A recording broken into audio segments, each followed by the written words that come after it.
أشهد أن لا إله إلا الله وحده لا شريك له وأشهد أن محمدا عبده ورسوله أما بعد فأعوذ بالله من الشيطان الرجيم بسم الله الرحمن الرحيم الحمد لله رب العالمين الرحمن الرحيم مالك يوم الدين إياك نعبد وإياك نستعين اهدنا الصراط المستقيم صراط الذين أنعمت عليهم غير المغضوب عليهم ولا الضالين بکر صدیق رضی اللہ عنہ हज़रत अबू बकर सिद्दीक़ रज़ी अल्लाह ताला अन्हो जो ज़िक्र हली रहियो हो। इन ज़िम्न में जेके फ़ौरन बाद पाण सॻुरन सल्लल्लाहु अलैहि वसल्लम जी वफ़ात जे फ़ौरन बाद मुनाफ़िक़नि सां मुख़ालिफ़नि सां जेके जंगियूं थियूं उन्हनि जो ज़िक्र थी रहियो हो ऐं इन सिलसिले में हज़रत ख़ालिद बिन वलीद जी मुसलमा कज़ाब सां जंग जो ज़िक्र थियो हुयो। इन ज़िम्न में मुसलमाननि जे मुख़्तलिफ़ गिरोहनि जे अलमबरदारनि जी बहादुरी जो ज़िक्र थी रहियो आहे। जहिड़ो की ज़िक्र थियो त अंसार जो झंडो हज़रत साबित बिन कैस वटि हो ऐं मुहाजिरनि जो झंडो हज़रत ज़ैद बिन ख़ताब वटि। हज़रत ज़ैद बिन ख़ताब माण्हुनि खे चयो, दोस्तो मज़बूतीअ सां क़ाइमु थी वञो, दुश्मन ते टुटी पओ ऐं अॻिते क़दम वधायो। पोइ फ़रमायाऊं, अलाह जो कसम मां उन वक़्त ताईं ॻाल्हि न कंदुसि एसि ताईं जो अलाह उन्हनि खे शिकस्त ॾेई छॾींदो या मां अलाह सां वञी मिलंदुसि ऐं दलील सां उन सां ॻाल्हाईंदुसि। पोइ पाण बि शहीद थी विया।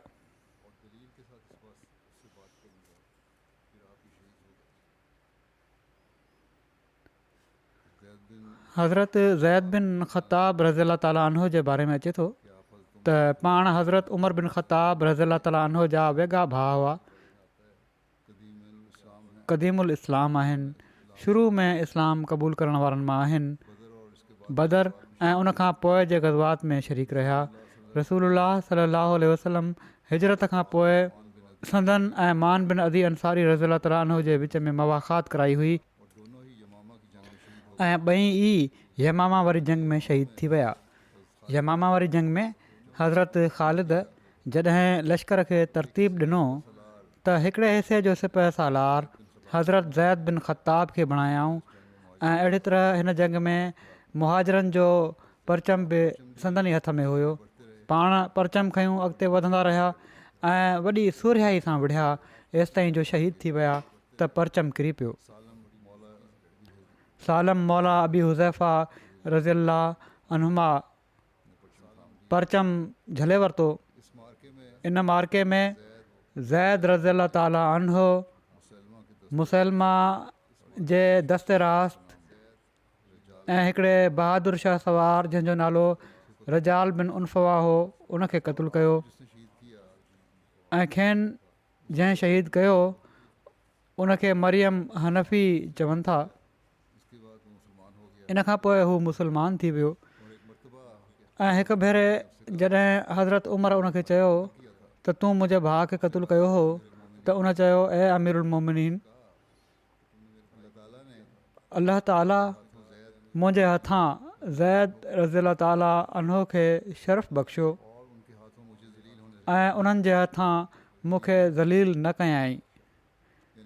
माना त हू शहादत हासिलु करे विया ऐं जेकॾहिं उन वक़्तु उन्हनि जे हथां मां मारिजी वञा हा त ज़िलत जो मौत मरां हा।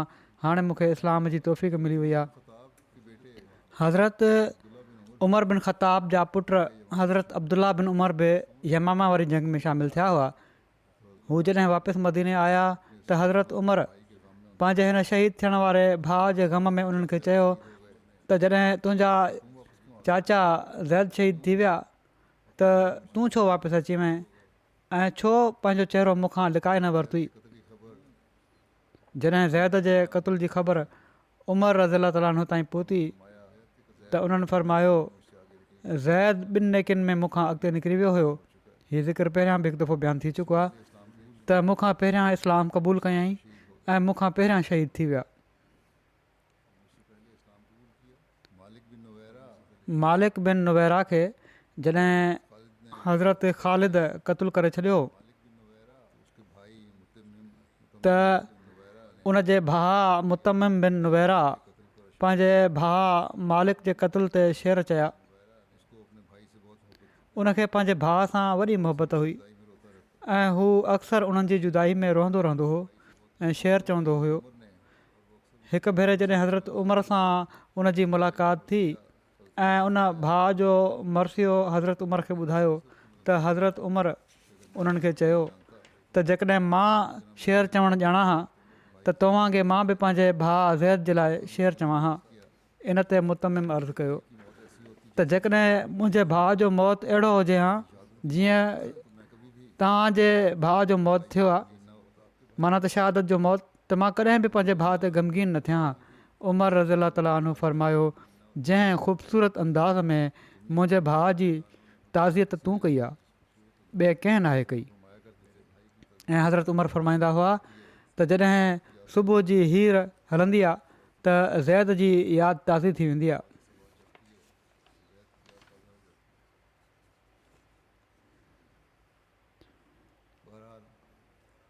बहरहाल जंग जो ज़िक्र थी रहियो आहे। मुसलमा कज़ाब अञा ताईं साबित क़दम हो ऐं काफ़रनि जी जंग जो मर्कज़ बणियलु हो। हज़रत ख़ालिद ही तजज़ियो कयो त जेसि ताईं मुसलमा खे क़तलु न कयो वेंदो जंग ख़तमु न थींदी। छो त जेकॾहिं को बनू हनीफ़ा मां क़तलु थिए थो त इन जो उन्हनि ते को असरु नथो पए माना त मुसलमान जे साथियुनि ते। तंहिं करे हज़रत ख़ालिद अकेला उन्हनि जे साम्हूं आया ऐं हिक हिक खे इनफ़रादी जंग लाइ सॾु कयऊं ऐं पंहिंजे शिआर जो नारो हयऊं। मुसलमाननि जो शिआर या मोहम्मद हो। सो जेको बि मुक़ाबले जे लाइ निकितो हज़रत ख़ालिद उनखे क़तलु करे छॾियो। पोइ मुसलमाननि वॾे जोश सां जंग कई।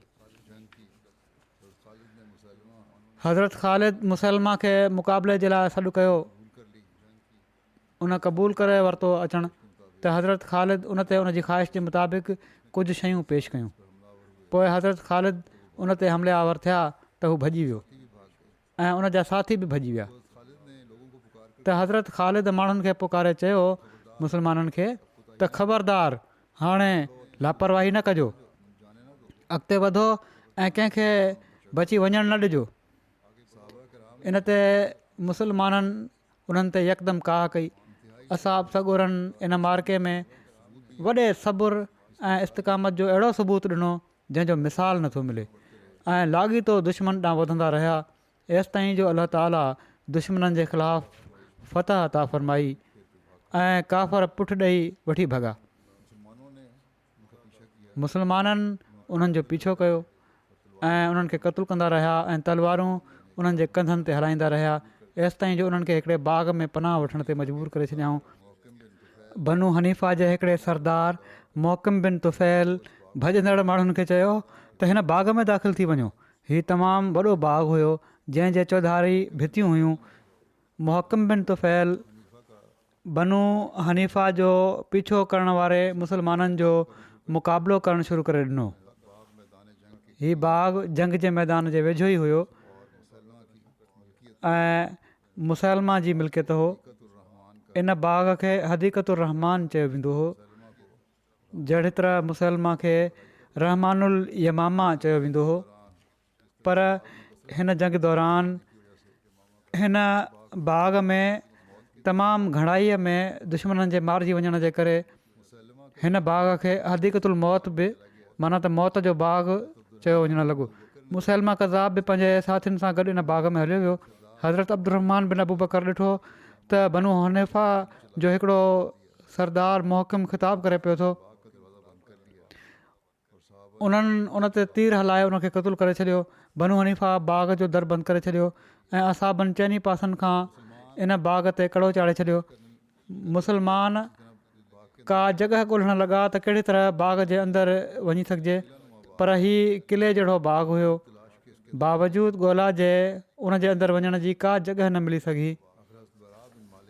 आख़िर हज़रत बरा बिन मालिक जेके हज़रत अनस बिन मालिक जा भाउ हुआ, पाण ग़ज़वा उहद ऐं खंदक में रसूलुल्लाह सल्लल्लाहु अलैहि वसल्लम सां गॾु हिसो वरितो हो, तमामु दिलेर हुआ।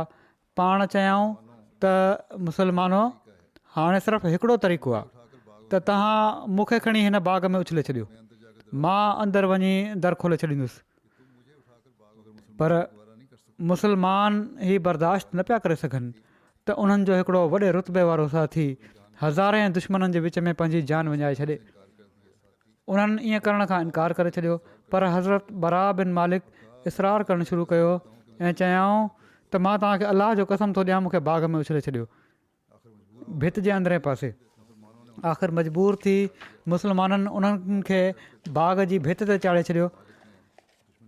भित ते चढ़ी जॾहिं हज़रत बरा बिन मालिक दुश्मन जे वॾे अंग खे ॾिठो त हिकु घड़ी जे लाइ रुकिजी विया, पर पोइ अलाह जो नालो वठी बाग़ जे दरवाज़े जे साम्हूं हेठि टपो ॾिनऊं ऐं दुश्मननि सां विढ़ंदे ऐं क़तलु कंदे दर ॾांहुं वधणु लॻा।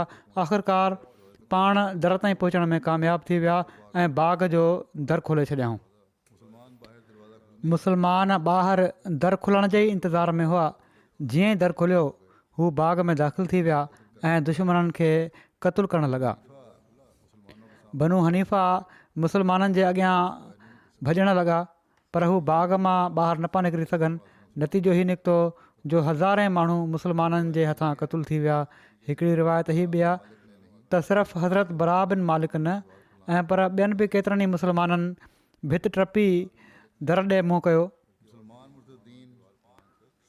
मुसलमान मुर्तदनि सां क़िताल कंदे मुसैलमा कज़ाब ताईं पहुची विया। हू हिकिड़ी भित जे ॾार में बीठो हुयो जीअं कणिक रंगो उठ हुजे। हू बचाव जे लाइ उन भित ते चढ़णु चाहे पियो ऐं कावड़ में पागल थी चुको हो। वाशी बिन हर्ब जन ग़ज़वा उहद में हज़रत हमज़ा खे शहीद कयो हुयो। मुसलमा ॾांहुं वधिया ऐं पाण पंहिंजो उहो ई भालो जंहिंसां हज़रत हमज़ा खे शहीद कयो हुआ मुसलमा ॾांहुं उछलियईं ऐं उनखे वञी लॻो ऐं ॿिए पासे खां आर पार थी वियो। पोइ तकड़ में अबू दजाना सिमाक बिन ख़र्शा उन ॾांहुं वधिया, उन ते तलवार हलायऊं ऐं हू ज़मीन ते ढिघ थी वियो। किले मां हिकिड़ी औरत रड़ कई, अबो हसीननि जे अमीर खे हिकिड़े सियाह फाम ग़ुलाम क़तलु करे छॾियो आहे। मुसलमा कज़ाब खे कंहिं जहनुम में पहुचायो। बलादरी जो बयानु आहे त कबीले बनू आमिर जो चवणु आहे त उन्हनि जे हिकिड़े कबीले जे हिकिड़े माण्हू ख़िदाश बिन बशीर उनखे क़तलु कयो। हिकिड़ी रिवायत आहे त अंसार जे कबीले ख़ज़रत जे अब्दुल्ला बिन ज़ैद क़तलु कयो। किन चयो त हज़रत अबू दजाना क़तलु कयो। मुआविया बिन अबू सुफ़ियान जो चवणु हो त उन्हनि उनखे क़तलु कयो हो। किन जे वेझो थी सघे थो त सभई उन जे क़तल में शरीक हुजनि। किन किताबनि में जिन में तबरी बि आहे, इन मां मालूम थिए थो त मुसलमा खे हिकिड़े अंसारी ऐं वहशी गॾिजी क़तलु कयो हो। वहशी बिन हर्ब मुसलमा खे क़तलु करण जो वाक़ियो ख़ुदि बयानु कंदे चवनि था त ग़ज़वा उहद में हज़रत हमज़ा खे शहीद करण खां पोइ जॾहिं माण्हू मोटिया त मां बि उन्हनि सां गॾु मोटियुसि ऐं मां मके में तरसियल रहियुसि हेसि ताईं जो जॾहिं रसूलुल्लाह सल्लल्लाहु अलैहि वसल्लम मको फ़तह कयो ऐं उन में इस्लाम पखिड़ियो त मां ताइफ़ भॼी वियुसि। माण्हुनि पाण सॻोरनि सलम ॾांहुं एलची मोकिलिया ऐं मूंखे चयो वियो त पाण सॻोरा सल्लल्लाहु अलैहि वसल्लम एलचिन खे कुझु न आहिनि चवंदा। उन्हनि चयो त मां बि उन्हनि सां गॾु निकितुसि, माना त वहशीअ, एसि ताईं जो मां पाण सॻुरनि सलाहु वसलम वटि पहुतुसि। पाण सॻुरनि सलाहु वसलम जॾहिं मूंखे ॾिठो त फ़रमायाऊं छा तूं वहशी आहीं? मूं चयो जी हा। पाण फ़रमायाऊं वेह ऐं मूंखे तफ़सील सां ॿुधाए त तूं हमज़ा खे कीअं क़तलु कयो हो। त मां पाण सॻुरनि सलाहु वसलम खे तफ़सील ॿुधायो। जॾहिं मूं ॻाल्हि ख़तमु कई त पाण सॻुरनि सलाहु वसलम फ़रमायो छा तुंहिंजे लाइ मुमकिन आहे त तूं मुंहिंजे साम्हूं न अची? हू चवनि था त मां उतां हलियो वियुसि। चवनि था पोइ जॾहिं रसूलुल्लाह सल्लल्लाहु अलैहि वसल्लम फ़ौत थिया ऐं मुसलमान कज़ाब बग़ावत कई त मां चयो त मां मुसलमान ॾे ज़रूरु वेंदुसि त जीअं मां उनखे क़तलु कयां, त जीअं इन जे ज़रिए सां हज़रत हमज़ा खे क़तलु करण जो कफ़ारो अदा करे सघां। बहरहाल हीअ चवनि था त मां बि माण्हुनि सां गॾु निकितुसि इन जंग में। पोइ इन जो हाल जेको थियो सो थियो बयानु कनि था अॻिते त मूं ॾिठो त हिकिड़ो शख़्स भित जी ॾार में बीठो आहे, ईअं पियो लॻे जीअं कणिक रंगो उठ आहे, मथे जा वार छिड़ छड़ आहिनि। मां उनखे भालो हयो ऐं उहो उनजी छातियुनि जे विच में हयुमि एसि ताईं जो उहो उनजे ॿिन्ही कुल्हनि जे विच मां निकिरी वियो। बहरहाल हीअ बयानु कनि था त इन खां पोइ अंसार मां हिकिड़ो शख़्स उन ॾांहुं भॻो ऐं उनजी खोपड़ी ते तलवार सां धकु हयईं। रावी सलमान बिन यसार हज़रत अब्दुल्ला बिन उमर खां ॿुधो, हू चवंदा हुआ त जॾहिं मुसलमान मारिजी वियो त हिकिड़ी छोकिरी जेका घर जी छित ते हुई उन रड़ कई अमीरुल मोमिनीन माना त मुसलमान खे कारे ग़ुलाम मारे विधो आहे। हीअ बुख़ारी जी रिवायत आहे। वहशी चवनि था त ख़ुदा बहितर ॼाणे थो त असां ॿिन्ही माना त अंसारी असहाबी ऐं हज़रत वहशी मां कंहिं मुसलमान खे क़तलु कयो, पर जेकॾहिं मां ई उनखे मारियो आहे त रसूलुल्लाह सल्लल्लाहु अलैहि वसल्लम खां पोइ सभिनी खां बहितरीनु शख़्स माना त हज़रत हमज़ा जे क़तल जो इर्तिकाब बि मूं कयो हुयो ऐं सभिनी खां बदतरीन शख़्स खे बि मूं ई मारियो आहे।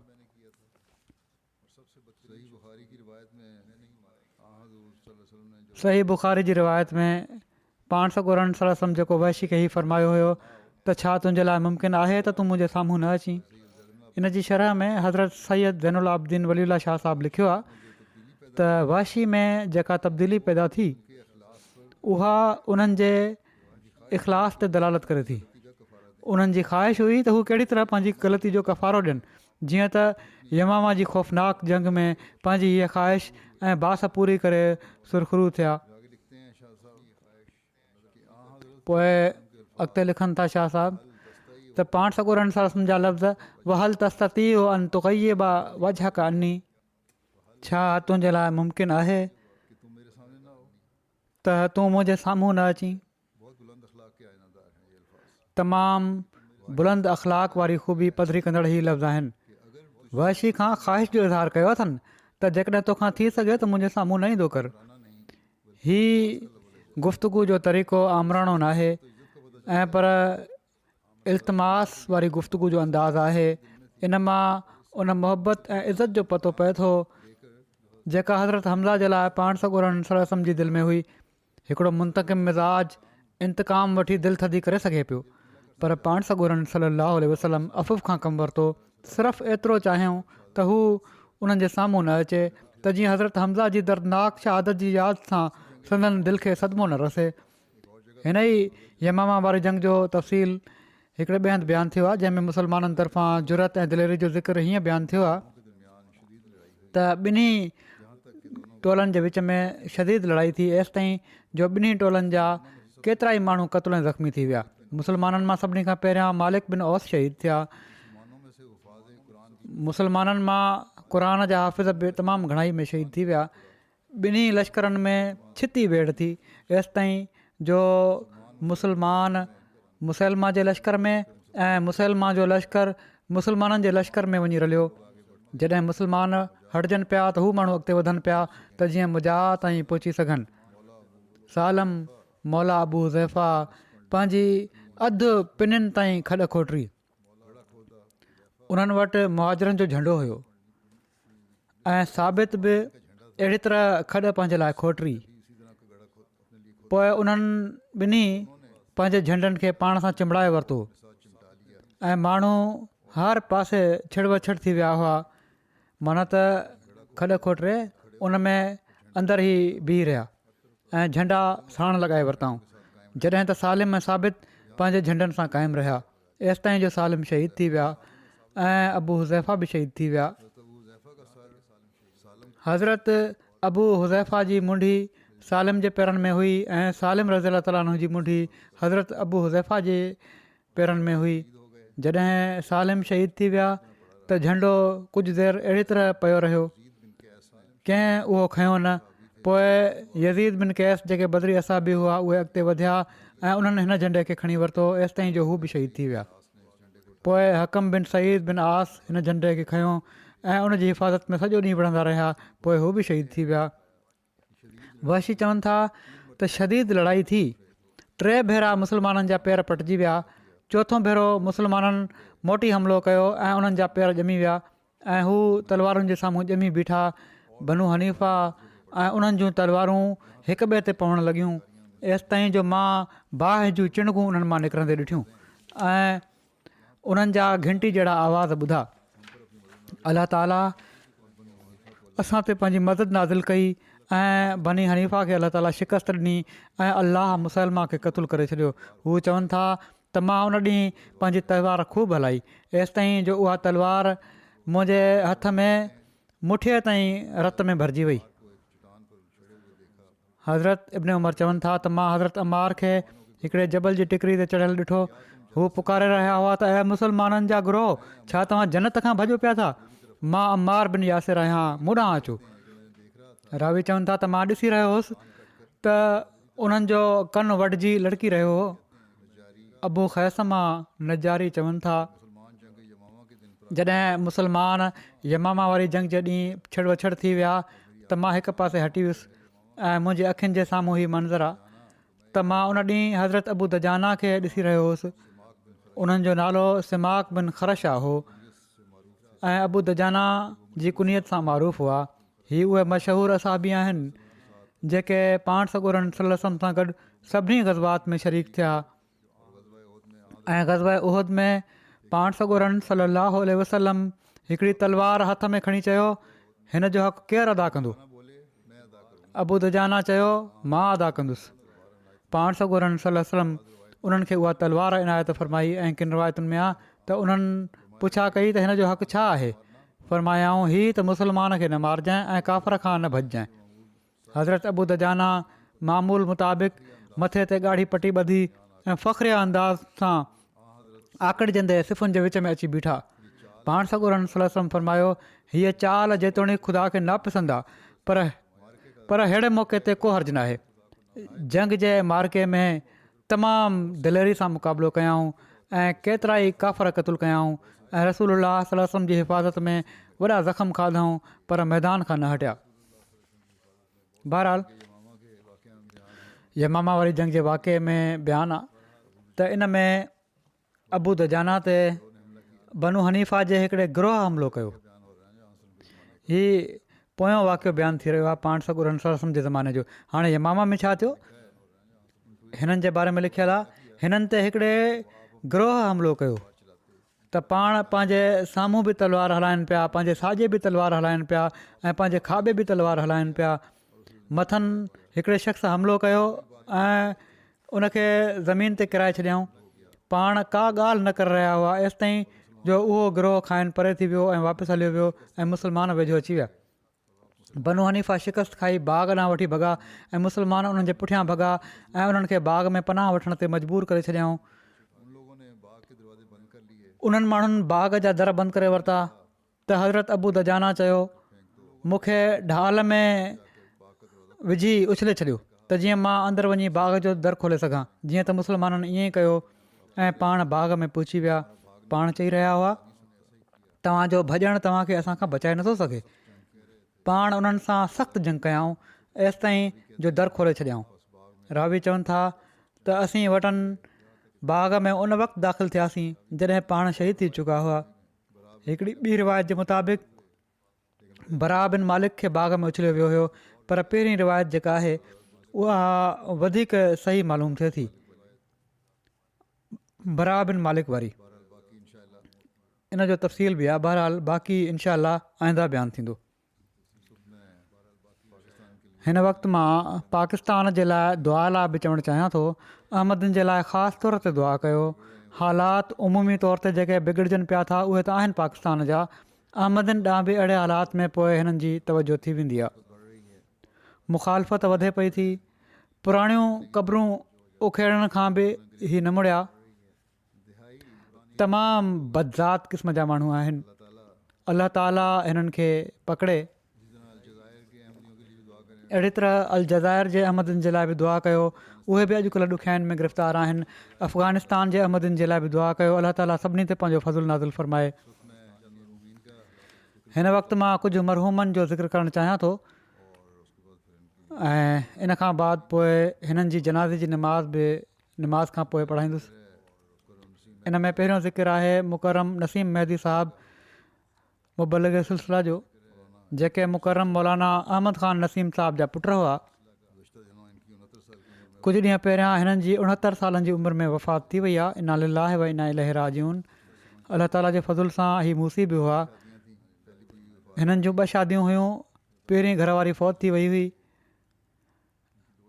ऐं पोइ ते रहिजी वियल घर भातियुनि में हाणे हिननि जी ॿी घरवारी ऐं ॿिन्ही घरवारियुनि मां 2 पुट ऐं हिकु धीउ शामिलु आहिनि। ही 1976 में जामिया अहमदिया मां फ़ारिग़ थिया हुआ, रबुआ मां। पोइ इस्लाह इरशाद मक़ामी में हिननि खे ख़िदमत जो मौक़ो मिलियो। पोइ 83 में मुबलिग तौरु स्विट्ज़रलैंड हिननि खे मोकिलियो वियो। उते हिननि खे ख़िदमत जी तौफ़ीक़ मिली। 84 में हिननि खे नाइब वकील तबशीर मुक़ररु कयो वियो। कुझु महीना ई क़ाइमु मक़ाम वकील तबशीर तौरु कमु बि कंदा रहिया। 1984 में डिसंबर में हिते लंडन आया हुआ। हिते हिननि खे प्राइवेट सेक्रेटरी लंडन तौरु बि ख़िदमत जी तौफ़ीक़ मिली। पोइ ही 85 में कुझु महीननि खां पोइ लंडन मां ई कैनेडा हलिया विया हुआ। 85 खां 2008 ताईं मुबलिग तौरु ऐं उनखां पोइ मुबलिग इंचार्ज कैनेडा जी तौफ़ीक़ हासिलु कयऊं। अमीर बि रहिया इन वक़्त में कैनेडा जा। 2009 खां 16 ताईं मुबलिग इंचार्ज अमरीका जी तौफ़ीक़ हिननि खे मिली। पोइ ही बीमार थी विया हुआ। हिननि जी मुक़ररी पोइ स्विट्ज़रलैंड में थी ॿीहर, पर हिननि लिखियो त डॉक्टर मूंखे सिहत जे करे चयो आहे त मां वधीक घणो बोझ वारो कमु नथो करे सघां, त हिननि मोकल वठी छॾी ग़ैर मुयना वक़्त लाइ। बहरहाल उन्हनि खे पोइ मां लिखियो हुयो त जेकॾहिं अहिड़ी हालत आहे, डॉक्टर चए थो त पोइ पंहिंजी सिहत जो ख़्यालु रखो। जॾहिं सही थी वञो त पोइ ॿुधाइजो, इनशा वरी तव्हां खां ख़िदमत वरिती वेंदी। पर बहरहाल बीमारी हिननि जी वधंदी रही।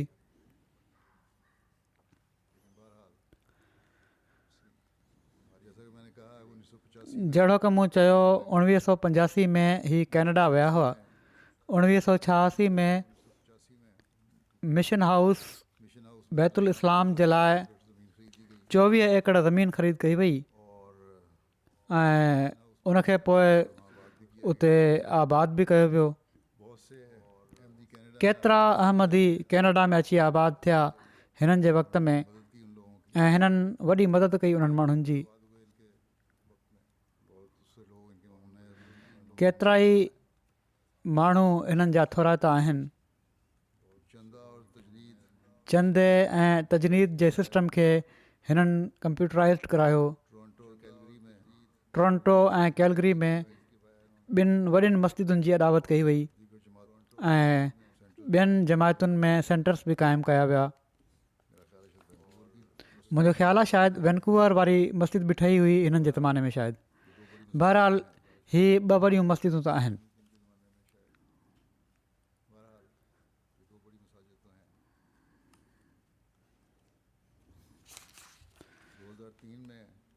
ॿ हज़ार 3 में हिननि जे वक़्त में ई अलाह ताला जे फज़ुल सां जामिया अहमदिया कैनेडा जो इनेकाद थियो. MTA नॉर्थ अमरीका स्टेशन खे क़ाइमु करण में बि हिननि वॾो कमु कयो आहे. अलाह ताला ही सभई कम हिननि जा क़बूलु फ़रमाए. हिननि जी घरवारी अमतुन नसीर साहिबा लिखनि थियूं त नसीम मैदी साहिब सां अज़वाजी ज़िंदगी में 26 सालनि में जेको मूं ॾिठो त हर ॾुख दर्द में उन्हनि खे पंहिंजो साथी ॾिठुमि. ॾाढा प्यारु करण वारा, इज़त करण वारा घरवारा हुआ. शफ़ीक़ पीउ हुआ, सिर घोरींदड़ भाउ हुआ, इंसानियत जो दर्द रखण वारा हुआ, ख़िलाफ़त जा मुती ऐं फर्मा बरदार हुआ, अलाह ताला ते मुकमल तवकुल रखण वारा हुआ, नेक इंसान हुआ. पोइ हिननि जूं घरवारियूं लिखनि थियूं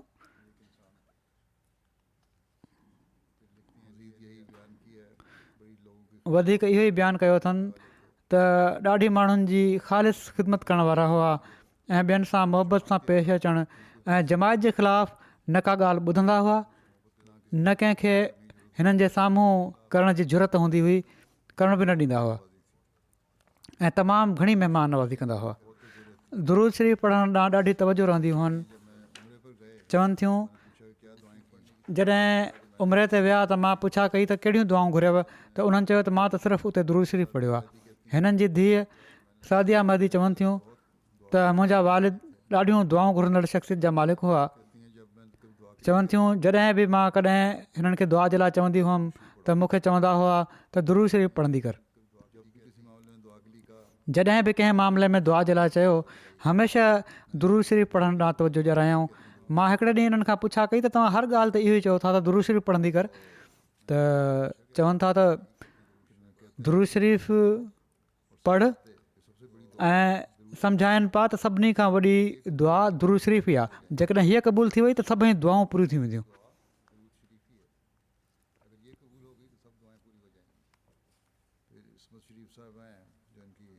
पोइ इस्मत शरीफ़ साहिबु आहिनि. चवनि थियूं महदी साहिबु मुंहिंजा भेणीजा हुआ. हिननि खे 22 साल तमामु वेझो खां ॾिठुमि. बेहद शफ़ीक़, तमामु घणो ख़्यालु रखण वारा, वॾी मुहबत सां पेश अचण वारा, ख़लीफ़े वक़्त सां बि तमामु घणी अक़ीदत रखण वारा इंसान हुआ. हिननि जी भेण चवनि थियूं त जॾहिं पाण स्विट्ज़रलैंड में मुरबी सिलसिला हुआ त हिकिड़ी स्विस छोकिरी अहमदी जेका थी वई हुई उहा जलसे सालियाने ते रबुआ आई ऐं रबुआ असांजे घर आई त मां नसीम महदी साहिब जी वालदा सां मिलणो आहे.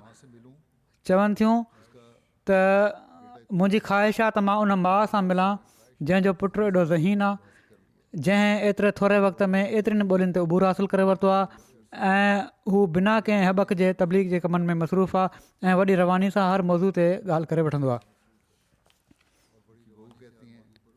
हिननि जी नुंहुं चवनि थियूं त हमेशह असांखे दुरूद शरीफ़ जी अहमियत ऐं इन जे सहारे सां दुआउनि जी क़बूलियत जी अहमियत जे बारे में ॿुधाईंदा हुआ. हिननि हिकु दफ़ो ॿुधायो त मां एयरपोर्ट जी लाइन में बीठुसि ऐं सोचियुमि त उन्हनि जे पासपोर्ट जी मुदत ख़तमु थी चुकी आहे. जॾहिं ॾिठुमि त फ़ौरन ई दुरूद शरीफ़ पढ़णु शुरू करे ॾिनो ऐं लाइन में अहिड़ी तरह ई लॻा रहिया. काउंटर ते मौजूदु शख़्स पासपोर्ट खे ॾिठो बि न ऐं अहिड़ी तरह अॻिते टपाए छॾियईं. ॼात्रा हिननि जा लिखनि था त जॾहिं खां मुंहिंजी शादी थी आहे तमामु ई प्यार ऐं शफ़क़त जो वर्ताउ कंदा हुआ. पंहिंजे हथ सां चांहि ठाहे ॾींदा हुआ. फजर जी नमाज़ खां पोइ मूंसां गॾु वेही रहंदा हुआ ऐं क़ुर शरीफ़ जी का आयत या वाक़ियो ॿुधाईंदा हुआ, पोइ उनजो तफ़सीर पेश कंदा हुआ ऐं अहिड़ी तरह तमामु लतीफ़ अंदाज़ में असांजी तरबियत कंदा हुआ. हिननि जी धीअ नवाल महदी चवनि थियूं मां हमेशह ॾिठो आहे त खेनि क़ुर शरीफ़ ॾांहुं तवजो जो ॾाढो शौक़ु हुयो. वॾा सचा आशिक़ हुआ क़ुर जा ऐं असांखे बि चवंदा हुआ त गौर सां मुतालियो कंदा कयो, इन जी मानाउनि ऐं मतिलबनि खे सम्झण जी कोशिशि कयो त पोइ तव्हांखे अलाह ताला जी कुदरत जा नज़ारा नज़र ईंदा ऐं सुरूर बि मिलणु शुरू थी वेंदो. क़ुर शरीफ़ पढ़ण जो। चवनि थियूं वॾी बाक़ाइदगी सां तहज्जुद जी नमाज़ पढ़ण वारा हुआ। क़याम ऐं रुकू ऐं सजदो डिघो हूंदो हुयो। ॾाढी रिकत ऐं गुदाज़ हूंदी हुई नमाज़ुनि में हिननि जी। रमज़ानुल मुबारक में क़ुर शरीफ़ जे दर्स ॾियण जो एतमाम कंदा हुआ। वॾी महिनत सां दर्स तयारु कंदा हुआ। ही ॿियनि माण्हुनि बि लिखियो आहे। क़ुर शरीफ़ जे ॾुखियनि लफ़्ज़नि जी माना ऐं मतिलबु बयानु कंदा हुआ ऐं इन सां मिलंदड़ जुलंदड़ लफ़्ज़नि जो ज़िक्र कंदा हुआ, जंहिंसां माण्हुनि खे पोइ आसानी सां सम्झ अची वेंदी हुई। लाल ख़ान साहिबु अमीर जमात कैनेडा चवनि था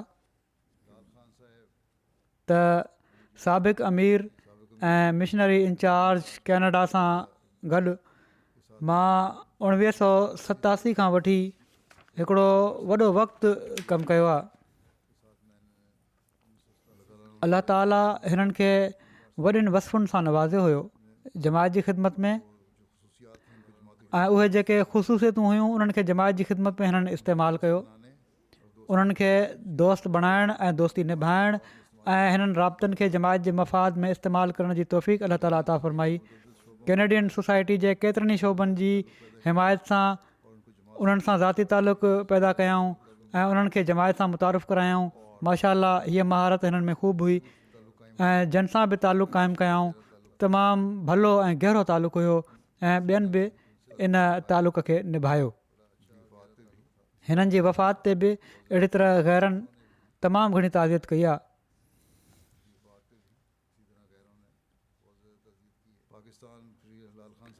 पोइ ई लाल ख़ान साहिबु लिखनि था त पाकिस्तान ऐं ॿियनि मुल्कनि मां अचण वारनि माण्हुनि ऐं ख़ानदाननि जी रहनुमाई ऐं इमदाद जी ज़िम्मेवारी जी तौफ़ीक़ अलाह ताला हिननि खे अता फ़रमाई।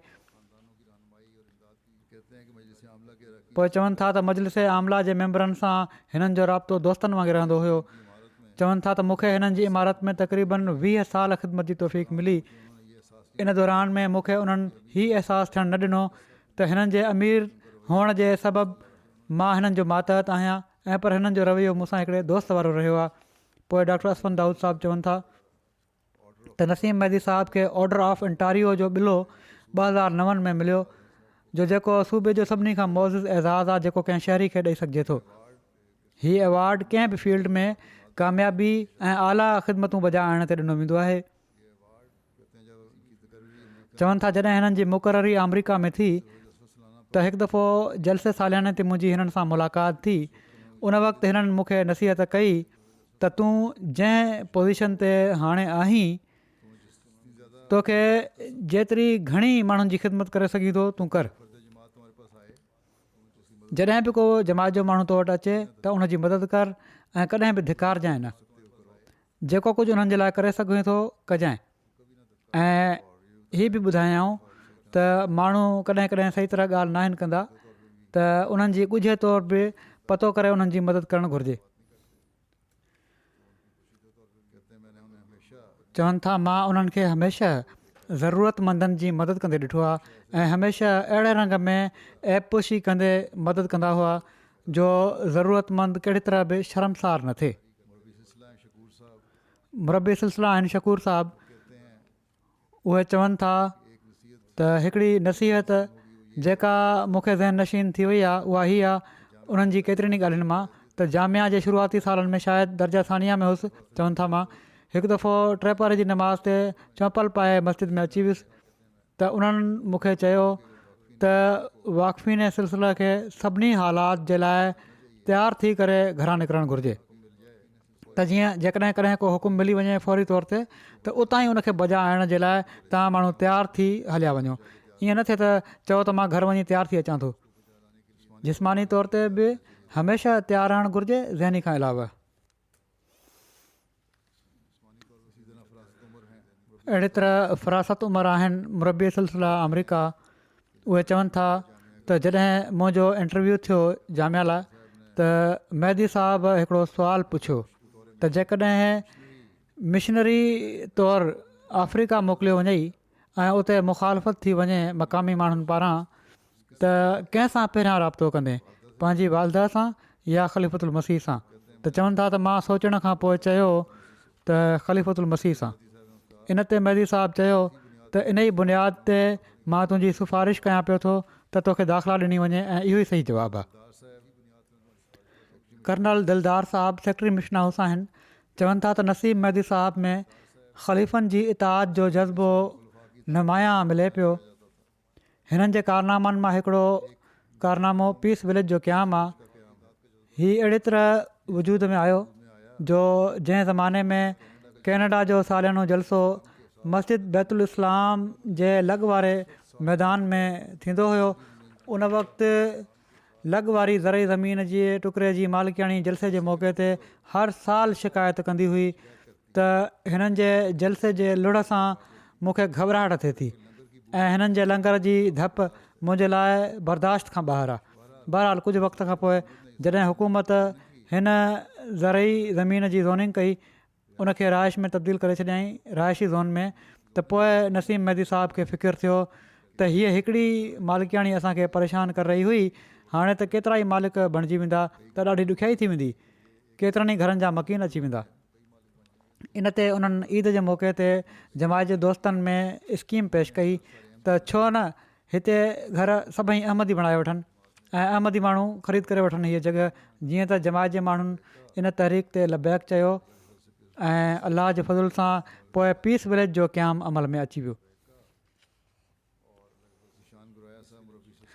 ज़ीशान गुराया साहब मुरबी सिलसिला आहिनि, चवनि था त केतिरनि ई नौजवाननि हिननि खां तरबियत हासिलु कई ऐं अॼु इन तरबियत जे नतीजे में दुनिया जे मुख़्तलिफ़ मुल्कनि में मुरबी सिलसिला तौरु जमात जी ख़िदमत जी तौफ़ीक़ हासिलु कयूं पिया था। असां माण्हू संदन तरबियत जे करे असां ख़िलाफ़त सां मुहबत करणु सिखियो ऐं इताद जे रूह खे पंहिंजे अंदरि वाधवीज कंदे ॾिठो।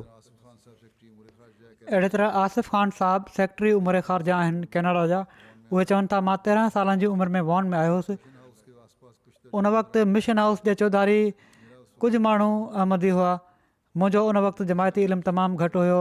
मेहदी साहब मूंसां पंहिंजे पुट वांगुरु वर्ताउ कयो, मुंहिंजा उस्ताद बणिजी विया, बास्केटबॉल खेॾंदा हुआ ऐं असांखे जमायती तालीम ॾींदा हुआ।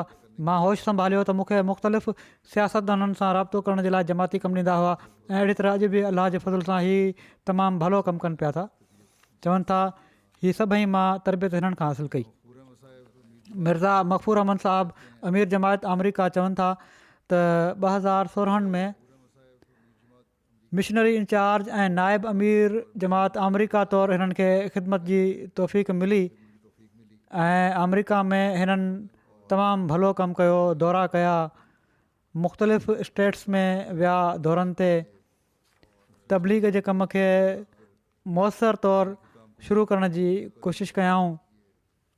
इन दौरान मरहूम खे मीडिया ऐं मुख़्तलिफ़ कंपेन्स जे ज़रिए इस्लाम अहमद जो पैगाम अमरीका में फैलाइण जी तौफ़ीक़ मिलंदी रही। पोइ मैक्सिको में जमायत जे क़याम जे बारे में मर्कज़ जी हिदायत जी रोशनी में उते मिशन हाउस क़ाइमु करण जे सिलसिले में हिननि खे तौफ़ीक़ मिली। सेक्रेटरी तबलीग अमरीका वसीम सैद साहब चवनि था त हर हिक सां प्यार ऐं मुहबत जो तालुक़ु क़ाइमु करण वारा हुआ ऐं इन में शुरूआति कंदा हुआ पाण ऐं इस्लाम जी ख़िदमत में हर हिक खे साण शामिलु करण जो तरीक़ो ईंदो हुन। अमरीका अचण खां पोइ मरहूम हर साल मुनक़द थियण वारी तक़रीबुनि खे 11 सेप्टेम्बर जी मुनासिबत सां हर साल मुनक़द थियण वारनि तक़रीबुनि खे इस्लामी तालीमात फैलाइण जो मुयसरु ज़रियो बणायो ऐं मुस्लिम फॉर लाइफ ऐं मोहम्मद मैसेंजर ऑफ पीस पाण सॻुरनि सलम जी ज़िंदगी जे बारे में मुहिम शुरू कयाऊं। अमरीका जी 56 यूनिवर्सिटीज़ में इन मौज़ू ते लेक्चर थिया।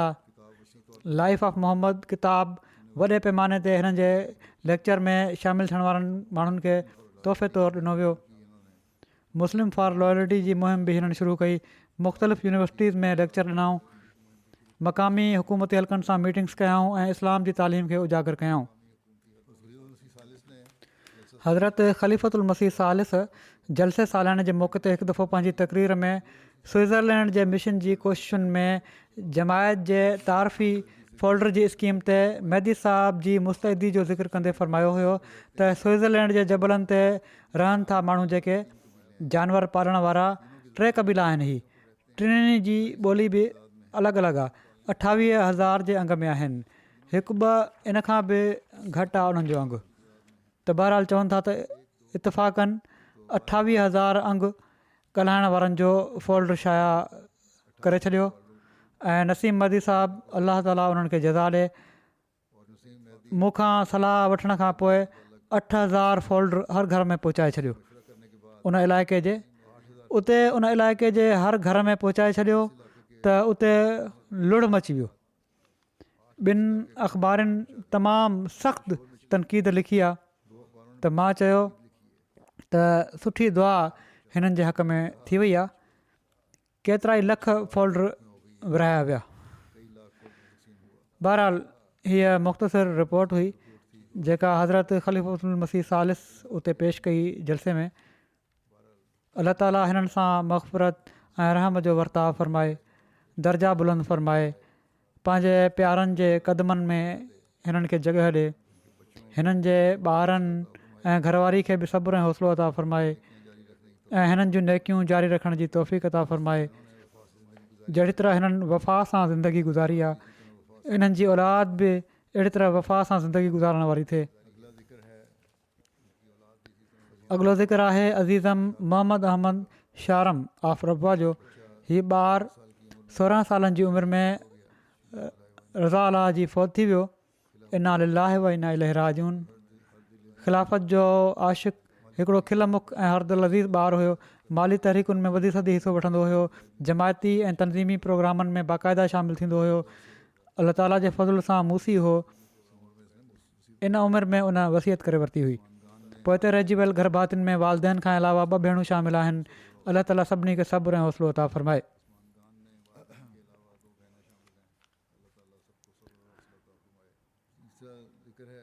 टियों ज़िक्र आहे मुकरमा सलीमा कमर साहिबा बेगम रशीद अहमद साहब मरहूम जो।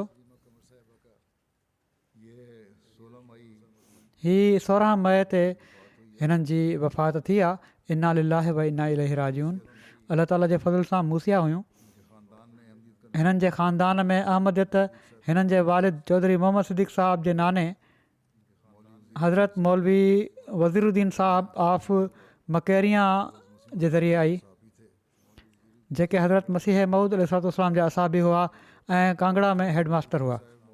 हिननि जा वालिद चौधरी मोहम्मद सिद्दीक़ साहब मौलवी फ़ाज़िल जेके हुआ उहे जमायत जी बुज़ुर्ग शख़्सियत हुआ। वॾो वक़्तु हिननि खे इंचार्ज ख़िलाफ़त लाइब्रेरी तौरु ख़िदमत जी तौफ़ीक़ मिली। सदर उमूमी रबा तौरु बि हिननि खे वॾो वक़्तु ख़िदमत जी तौफ़ीक़ मिली। मौलवी साहब खे हिननि जे वालिद खे सलीमा कमर साहिबा जे वालिद खे हज़रत ख़लीफ़ुल मसीह सानी रज़ी ताला अन्हु जी हिदायत ते रबुआ जे क़याम जे मौक़े ते ख़ैमो लॻाइण ऐं पहिरीं राति रबुआ में गुज़ारण जो एज़ाज़ बि नसीबु थियो। मरहूमा पंहिंजी शुरूआती तालीम रबुआ में हासिलु कई ऐं तालीमुल इस्लाम कॉलेज मां MA अरबी जी डिग्री हासिलु कई। वॾे वक़्त ताईं मुख़्तलिफ़ शोबनि में ख़िदमत जी तौफ़ीक़ मिलनि। लजना माइला मक़ामी में 1972 खां 82 ताईं जनरल सेक्रेटरी तौरु ख़िदमत जो मौक़ो मिलियुनि। 82 खां 87 अमतुलही लाइब्रेरी में लाइब्रेरियन तौरु कमु कयाऊं। 87 खां 18 ताईं 31 साल मुदीरा रिसाले मिसबाह तौरु ख़िदमत जो मौक़ो मिलियुनि ऐं इन दौरान उन्हनि मिसबाह खे तमामु चङी तरह हलायो बावजूदु अणमुवाफ़िक़ हालतुनि जे। मरहूमा तमामु नेक सीरत, इबादत गुज़ार, दुआऊं घुरंदड़ ऐं सादड़ी तबियत जूं मालिक हुयूं। बाक़ाइदगी सां तहजिद जी नमाज़ सां गॾु ॿियूं नफ़ली नमाज़ूं चाश्त ऐं इशराक पाबंदी सां पढ़ंदियूं हुयूं। ख़िलाफ़त अहमदिया सां वॾे इख़लास ऐं वफ़ात जो तालुक़ु हुयो। सदन ज़िंदगी जे हर पहलू में दुआ जो रंग नुमाया हूंदो हुयो। हिकिड़ियूं नेक ख़ातून हुयूं। हर हिक सां तमामु प्यार ऐं मोहबत जो तालुक़ु हुयो। कॾहिं बि कंहिंसां नाराज़ न थींदियूं हुयूं। अलाह ताला मरहूमा सां मग़फ़िरत ऐं रहम जो वर्ताव फ़रमाए, दर्जा बुलंद करे ऐं हिननि जी औलाद खे बि हिननि जूं नेकियूं जारी रखण जी तौफ़ीक़ अता फ़रमाए।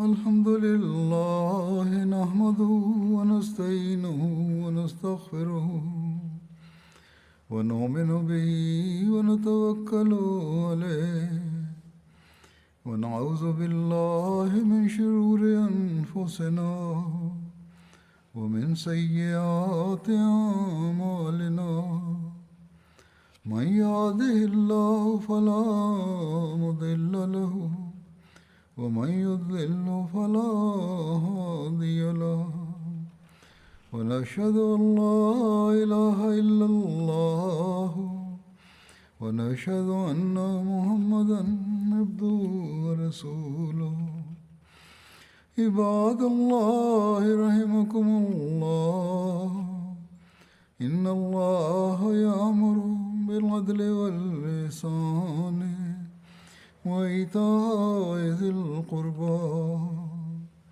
وينهى عن الفحشاء والمنكر والبغي يعظكم لعلكم تذكرون اذكروا الله يذكركم وادعوه يستجب لكم ولذكر الله أكبر